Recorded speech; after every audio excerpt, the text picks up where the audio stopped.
2019 সালে সিএর বিরোধিতায় অশান্তি। মালদা মুর্শিদাবাদে একের পর এক ট্রেন বাসে আগুন, প্রতিবাদের নামে তাণ্ডব। রাজ্যে পালা বদলের পর ফের খুলছে সেই অশান্তির ফাইল। স্পেশাল সেল তৈরি করে রাজ্য পুলিশকে তদন্ত করার নির্দেশ দিলেন মুখ্যমন্ত্রী শুভেন্দু অধিকারী।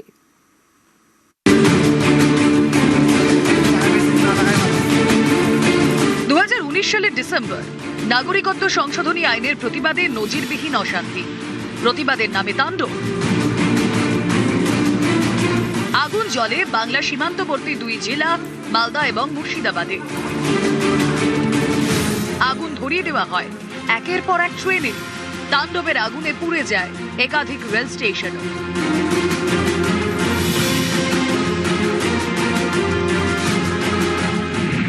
রাজ্যে পালাবদল হতেই হয় আউট, ভরসা ইন। 7 বছর পর ফের খোলা হচ্ছে সিএএ অশান্তির ফাইল।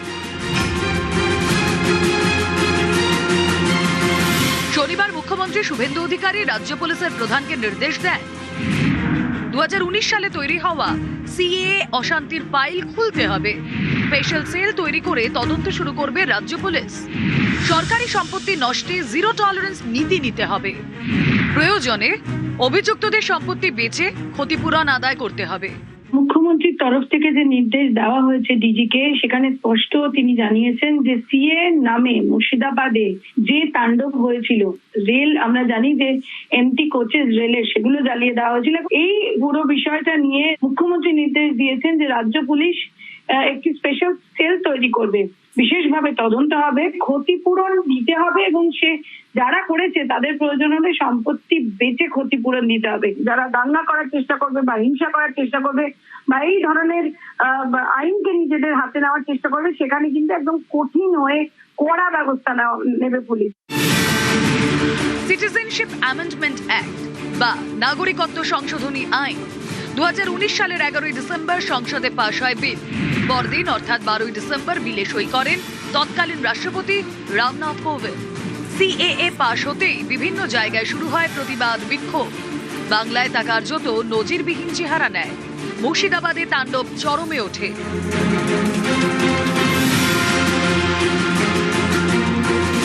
একের পর এক রেল স্টেশনে চলে ভাঙচুর। আগুন লাগিয়ে দেওয়া হয় স্টেশন টিকিট কাউন্টারে। একাধিক ট্রেনেও আগুন ধরিয়ে দেয় আন্দোলনকারীরা। জাতীয় সড়কেও চলে তাণ্ডব। পুড়িয়ে দেওয়া হয় একের পর এক বাস।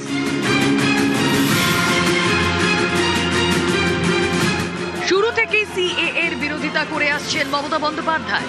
এই ইস্যুতে তিনি পথেও নামেন।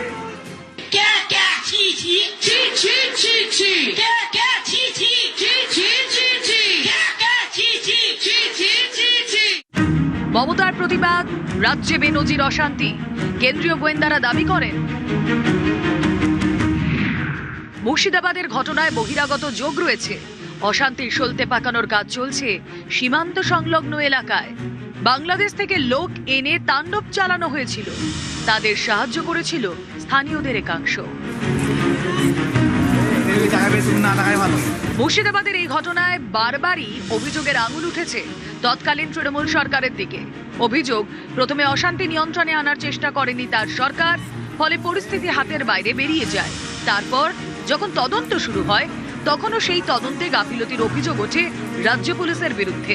এরপর 7 বছর কেটে গিয়েছে। রাজ্যে ক্ষমতার হাত বদল হয়েছে। ফের ফাইল খুলছে সিএএ অশান্তি।